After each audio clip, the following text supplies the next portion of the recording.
Racewalking has been an Olympic event since the early 1900s and has been contested in various formats over the years. This photo is from a 10-mile racewalk on the streets of New York, beginning at City Hall and finishing 10 miles later at the Coney Island Boardwalk. The definition of racewalking has changed over the years, but no matter how, it has always sought to differentiate walking from running. Just as racewalking technique has evolved and walkers have become faster, the definition has also evolved.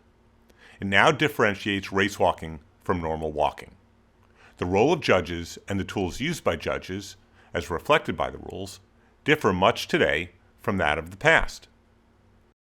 Few of the best competitors from 100 or even 50 years ago would be competitive with today's best, and would find the conduct of racewalk events quite different from that which they knew.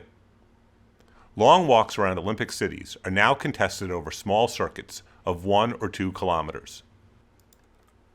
Judges are now equipped with paddles and paperwork to record their actions. Recorders and posting boards keep all abreast of infractions. Loss of contact, which was only a part of the original definition, seems to have now become more permissive with the caveat of visible loss of contact as seen by the human eye, while knee flexion, at first not in the definition, was added and now has become more strict. So how are today's racewalkers judged?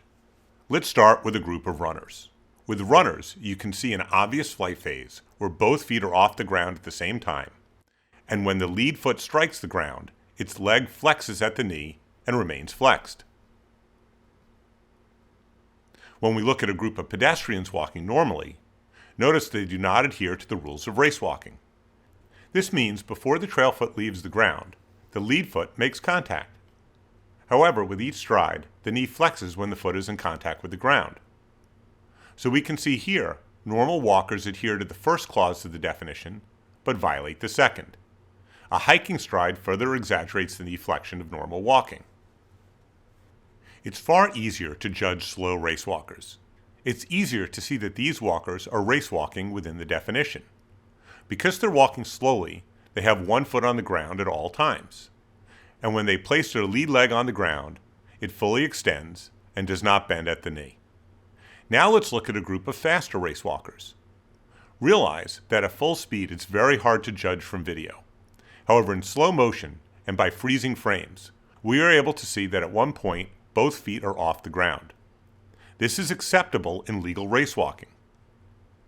You may look and say, "Oh my God, they're really off the ground." Be assured, we have plenty of footage of people significantly more off the ground. The question is, do you see visible loss of contact when you're looking at them when they're moving at full speed? Do you see if the trail foot is high or the shoulders and heads are bobbing? Both do not matter when you're deciding to make a loss of contact call. Excessive body motion is an indication that you need to look at the walker closer. Remember, the only way to judge loss of contact is to see visible loss of contact in the feet. In this case, even in slow motion, it's hard to see walkers off the ground. Now let's just compare a single runner and a single racewalker. Hopefully you can tell the difference between the two. The first is racewalking. They're fully extending their leg, and they're keeping it extended or straightened through the stride past vertical. The second, our friend Alan James, is demonstrating running where he's off the ground and flexing the knee. Let's play it one more time so you can look at nice, legal racewalking technique, and you can see the walker is just a hair off the ground. You cannot pick that up with the human eye. We'll go into exactly when a judge should be able to see loss of contact later. We assure you that this example is not visible to the human eye at full speed. Next, we intended to show you a single video clip with a single pedestrian and many racewalkers. You should be able to pick out who the pedestrian is. If you judged correctly, the pedestrian is the walker that lands with a bent knee and has the knee stay bent through the stride. However, while most of the men and women are walking with fully extended and straightened knees, one breaks form at the last moment. Can you identify who it is? Next, we look at a single runner and many racewalkers. You can see visible loss of contact, and you can see that the runner's knees are bent. He stands out, very different from everyone else in the image. Next, let's look at a single racewalker. Because it's in slow motion, you might be able to tell that there's visible loss of contact. At full speed, you would not. Now let's look at another group of race walkers, with Maria Micta-Coffey, a two-time Olympian. Can you judge her for loss of contact at full speed? It's very difficult, isn't it? If you're not sure, you do nothing as a judge.